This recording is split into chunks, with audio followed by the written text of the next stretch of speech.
मैं भारत को भारतीयता की मान्यता के आधार पर फिर से खड़ा करना चाहता हूं, उस काम में लगा हूं। रहना है, निरोगी रहना है, तो इन स्वस्थ और निरोगी रहने के लिए क्या क्या करना चाहिए, ये सूत्र भागवत जी ने लिखे हैं। भागवत जी महर्षि चरक के शिष्य थे। चरक ऋषि का नाम हम सब जानते हैं।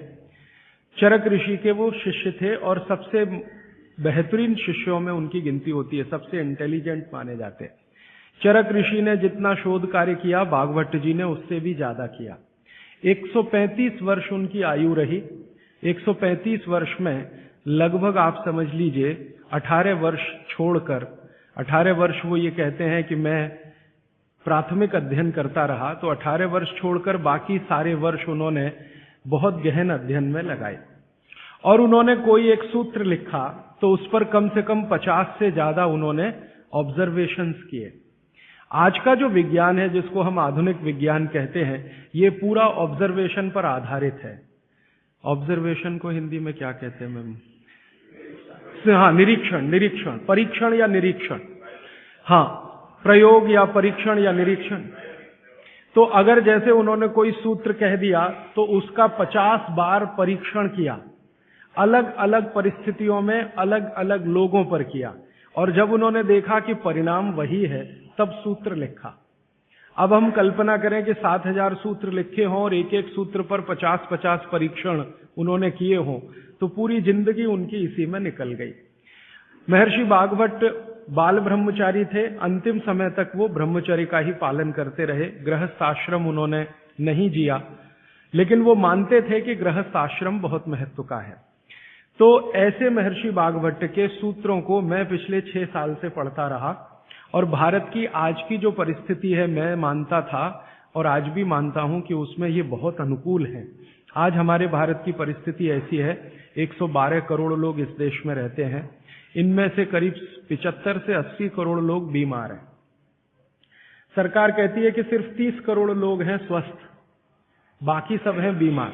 अलग अलग बीमारियां हैं, वात की बीमारियां हैं, पित्त की हैं, कफ की हैं, और इन बीमारियों का इलाज करने के लिए भारत में कुल मिलाकर 23 लाख डॉक्टर हैं रजिस्टर्ड, जो MBBS, BAMS और BHMS तीनों पद्धति के हैं। 23 लाख रजिस्टर्ड डॉक्टर हैं। अगर अनरजिस्टर्ड डॉक्टर भी इसमें मिला दें तो सरकार कहती है लगभग अनरजिस्टर्ड डॉक्टर भी इतने ही हैं, 25 लाख के आसपास। तो भागवत जी एक सूत्र लिखकर चले गए, वो ये कहते हैं कि हर व्यक्ति अपनी चिकित्सा स्वयं कर सकता है। और इस बात को उन्होंने कहा कि 85% चिकित्सा बहुत आसान है, जो कोई भी व्यक्ति स्वयं कर सकता है। 15% चिकित्सा थोड़ी मुश्किल है, जिसमें आपको विशेषज्ञ की मदद की जरूरत पड़ती है। तो मैंने सोचा क्यों ना ये 85% चिकित्सा जो आसान है वो लोगों तक पहुंचाई जाए। इस दृष्टि से ये व्याख्यान श्रृंखला आयोजित की है। तो कल तक के जितने सूत्र थे वो एक बार मैं आपको दोहरा दूं ताकि आपको याद हो जाए। कल का सबसे पहला महत्व का सूत्र मैंने बोला था कि आप खाना खाने के बाद पानी ना पिए, पानी हमेशा 1.5 घंटे के बाद पिए। कारण मैंने उसका बहुत विस्तार से बताया था, उसमें दोबारा जाने की जरूरत नहीं है। वो पहला सूत्र था कल का।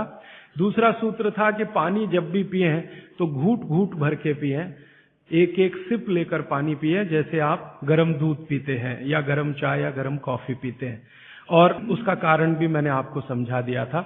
तीसरा सूत्र है कि आप जब भी पानी पिए तो ठंडा ना पिए, कभी भी ठंडा पानी ना पिए, हमेशा गुनगुना पानी पिए। वैसे जैन दर्शन में इसी को पक्के पानी की कहा जाता है, इसको बात वो बिल्कुल वैज्ञानिक है। भागवत जी भी उसका समर्थन करते हैं। हमेशा गुनगुना पानी पीने की कोशिश करें। आप में से कई लोगों ने सवाल पूछे थे कि गर्मियों में भी क्या गुनगुना पानी पिए। भागवत जी की माने तो गर्मियों में भी गुनगुना पी सकते हैं, लेकिन कोई बहुत तकलीफ आए तो मिट्टी के बर्तन का पानी आप गर्मी के दिनों में 3-4 महीने पी सकते हैं। फिर चौथा सूत्र ये था कल का कि पानी कभी भी पिए तो सवेरे उठते ही सबसे पहले जरूर पिए, माने सुबह की शुरुआत पानी से करें। और उसमें मैंने बताया था कि मुंह का कुल्ला किए बिना वो उठते ही पानी आपको पीना है, क्योंकि रात को जब आप सोते हैं तो जो कुछ भी लार मुंह में बनी है ये बहुत ही कीमती है, इसका औषधीय गुण बहुत है। और जैन दर्शन में इसको अहिंसा के साथ जोड़ा हुआ है, और वो मैंने करके भी देखा है कि सुबह की लार गलती से भी आप किसी चींटी या चींटा या मक्खी पे थूक दो, वो तुरंत मर जाएगा। सुबह की लार अगर आपने गलती से चींटी, चींटा या मक्खी पे थूक दिया, वो तुरंत मर जाता है, क्योंकि उसका औषधीय गुण बहुत प्रबल होता है सुबह सुबह। तो जैन दर्शन ने इसको अहिंसा से जोड़ा, भागवत जी ने इसको शरीर स्वास्थ्य से जोड़ा। तो ये 4 सूत्र मैंने कल आपको बताए थे, ये बहुत फंक्शनल है, ऑपरेटिव। इसके पहले 5 सूत्र पिछले 2 दिनों में मैंने बात की थी। आने वाले शायद एक दिन मैं सब सूत्रों को फिर से रिपीट कर दूंगा, ताकि आपको भूलने ना पाए, आसानी से याद हो। अभी मैं आगे बढ़ता हूं। कल के सूत्र को आगे बढ़ाते हुए मैं एक सूत्र आपके सामने रख कहता हूं। भागवत जी कहते हैं कि जब आप भोजन करें कभी भी, तो भोजन का समय थोड़ा निश्चित करें। भोजन का समय निश्चित करें। ऐसा नहीं कि कभी भी कुछ भी खा लिया। हमारा ये जो शरीर है, ये कभी भी कुछ भी खा लेने के लिए नहीं है। इस शरीर में जठर है, मैंने आपसे कहा, उसमें अग्नि प्रदीप्त होती है। तो भागवती जी कहते हैं कि जब जठर में अग्नि सबसे ज्यादा तीव्र हो, उसी समय भोजन करें, तो आपका खाया हुआ एक एक अन्न का हिस्सा पाचन में जाएगा और रस में बदलेगा, और रस में से मांस, मज्जा, रक्त, वीर्य, मल, मूत्र, मेद और आपकी अस्थियां, इनका विकास होगा। तो कभी भी कुछ ना खाएं। ये पद्धति भारत की नहीं है, ये यूरोप की है। यूरोप में डॉक्टर्स हैं, वो हमेशा कहते हैं कि थोड़ा थोड़ा खाते रहो, कभी भी खाते रहो। हमारे यहां ये नहीं है, थोड़ा थोड़ा खाते रहो, कभी भी खाते रहो। आपको दोनों का अंतर समझाना चाहता हूं। भागवत जी कहते हैं कि खाना खाने का समय निर्धारित करें, और समय निर्धारित होगा उससे जब आपके पेट में अग्नि की प्रबलता हो, जठर अग्नि की प्रबलता हो। भागवत जी ने इस पे बहुत रिसर्च किया, और वो कहते हैं कि 1.5-2 साल के रिसर्च के बाद उनको पता चला कि जठर अग्नि कौन से समय सबसे ज्यादा तीव्र होती है। जठर अग्नि कौन से समय सबसे ज्यादा तीव्र होती है? तो वो कहते हैं कि जब सूर्य का उदय होता है, सूर्य का जब उदय होता है, तो सूर्य के उदय होने से लगभग 2.5 घंटे तक जठर अग्नि सबसे ज्यादा तीव्र होती है। सूर्य के उदय होने से, सूर्य का उदय होना आप चेन्नई के हिसाब से सोच लीजिए, मान लीजिए 7 बजे, तो 7 बजे से लेकर 9:30 बजे तक जठर अग्नि सबसे ज्यादा तीव्र होगी।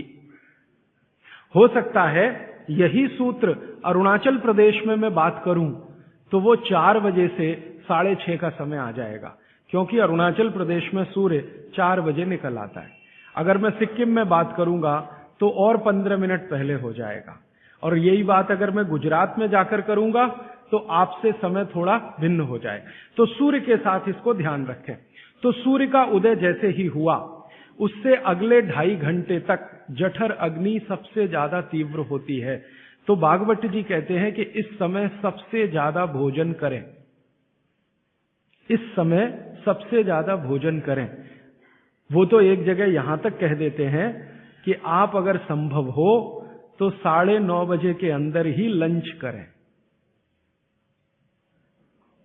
9:30 बजे के अंदर ही लंच करें, माने ब्रेकफास्ट गायब, नाश्ता छोड़ें, सीधे ही भोजन करें। यहां तक वो कहते हैं।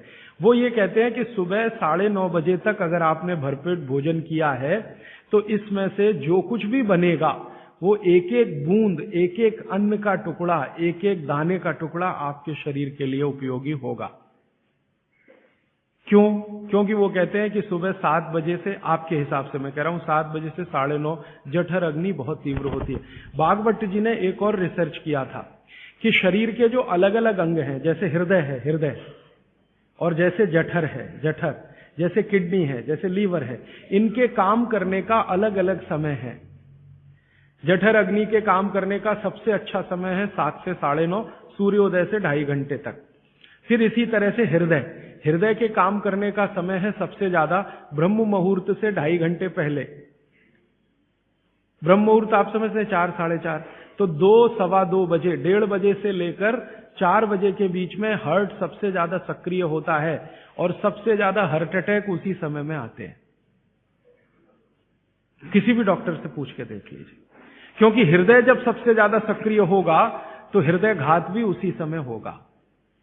इसलिए 99% हार्ट अटैक अर्ली मॉर्निंग्स में ही होते हैं, क्योंकि हृदय के काम करने का उस समय सक्रियता सबसे ज्यादा है। इसी तरह हमारा लीवर है, इसी तरह किडनी है। इसकी पूरी एक सूची मैंने बनाई है, बाहर पुस्तकों में है, इसलिए विस्तार में मैं नहीं जाता। संकेत के लिए आपसे कह रहा हूं कि हर शरीर के अंग का काम करने का एक निश्चित समय है, प्रकृति ने तय किया है, उसको भगवान ने तय किया है। तो आपका जठर अग्नि है, ये सबसे अच्छा 7 से 9:30, तो आप भरपेट खाना खाइए, ठीक है। फिर आप बोलेंगे जी दोपहर को भूख लगी तो थोड़ा और खा लीजिए, लेकिन भागवती जी कहते हैं कि सुबह का खाना सबसे ज्यादा, अगर आज की भाषा में मैं कहूं तो आपका जो ब्रेकफास्ट है ना, वो हैवियर से हैवियर होना चाहिए, भारी से भारी ब्रेकफास्ट। जितना खाते हैं ज्यादा भी खा लीजिए, कोई फर्क नहीं पड़ता। सुबह के नाश्ते में भरपेट खाइए। फिर वो कहते हैं दोपहर का भोजन अगर आप कर रहे हैं तो इसको थोड़ा कम करिए, नाश्ते से दोपहर का भोजन नाश्ते से कुछ कम करिए, 1/3 कम कर दीजिए, और रात का भोजन दोपहर के भोजन का 1/3 कर दीजिए। अब सीधे से मैं कहता हूं, अगर आप सवेरे 6 रोटी खाते हैं तो दोपहर को 4 ले लीजिए और शाम को 2 ले लीजिए। अगर आपको आलू का पराठा खाना है या गोभी का पराठा खाना है, आपकी जीभ स्वाद के लिए मचल रही है, तो भागवत जी कहते हैं कि सब कुछ सवेरे खाओ। आलू का पराठा भी खाओ, गोभी का पराठा भी खाओ, मूली का पराठा खाओ, जो आपको खाना है। हालांकि जैन है तो आलू का पराठा तो निषिद्ध है, मूली का भी निषिद्ध है आपके लिए। फिर अगर जो जैन नहीं है उनके लिए आपको जो ज्यादा अच्छा लगता है खाने में, मैं आपको एक वाक्य में कहता हूं, जो चीज सबसे ज्यादा पसंद है वो सुबह खाओ। रसगुल्ला पसंद है तो सुबह खाओ, रबड़ी खानी है तो पसंद है तो सुबह खाओ, जलेबी खानी है तो सुबह खाओ, इमरती खानी है तो सुबह खाओ। जो भोजन आपको सबसे ज्यादा पसंद है वो सुबह खाओ, पेट भर के खाओ। वो ये कहते हैं कि इसमें छोड़ने की जरूरत नहीं है, पेट भर के खाओ तो पेट की संतुष्टि हुई, मन की भी संतुष्टि होती है। और भागवती जी कहते हैं कि भोजन में मन की संतुष्टि पेट की संतुष्टि से ज्यादा बड़ी है।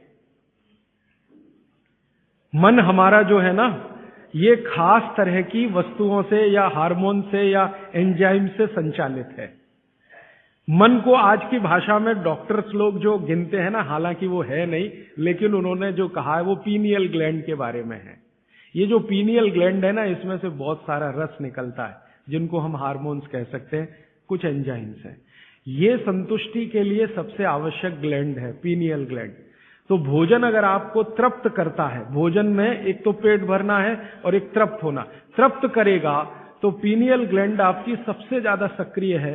तो जो भी रस और एंजाइम चाहिए शरीर को, नियमित रूप से समान अंतर पे निकलते रहते हैं। और जो भोजन से तृप्ति नहीं है तो गड़बड़ होती है पीनियल ग्लैंड, और पीनियल ग्लैंड की गड़बड़ी पूरे शरीर में पसर जाती है और आपको तरह तरह के रोगों का शिकार बना दे।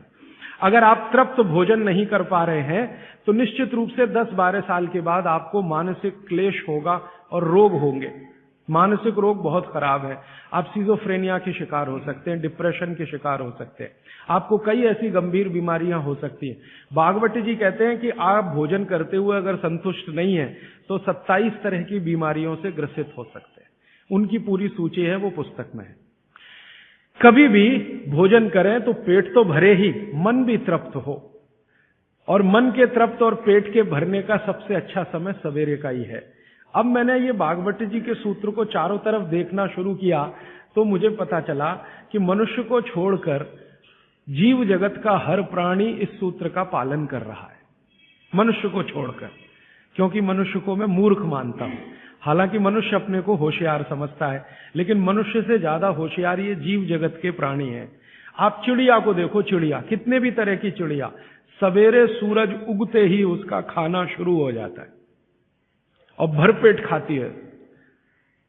6 बजे के आसपास आप राजस्थान में निकल जाओ, गुजरात में निकल जाओ, सब चिड़िया अपने अपने काम पे लगी हुई है, खाना खाने में खूब जम के खाती है, और पेट भर गया उसके 4 घंटे के बाद ही पानी पीती है, दोपहर को ही पानी पीती। गाय को देखो, सुबह उठते ही सूरज जैसे ही निकलेगा गाय का खाना शुरू हो जाएगा। भैंस का खाना शुरू हो जाएगा, बकरी, बकरे, भेड़, गधा, घोड़ा सब सुबह उठते ही खाना खाना शुरू करेंगे और पेट भर के खाएंगे, छक के खाएंगे, फिर दोपहर को आराम करेंगे।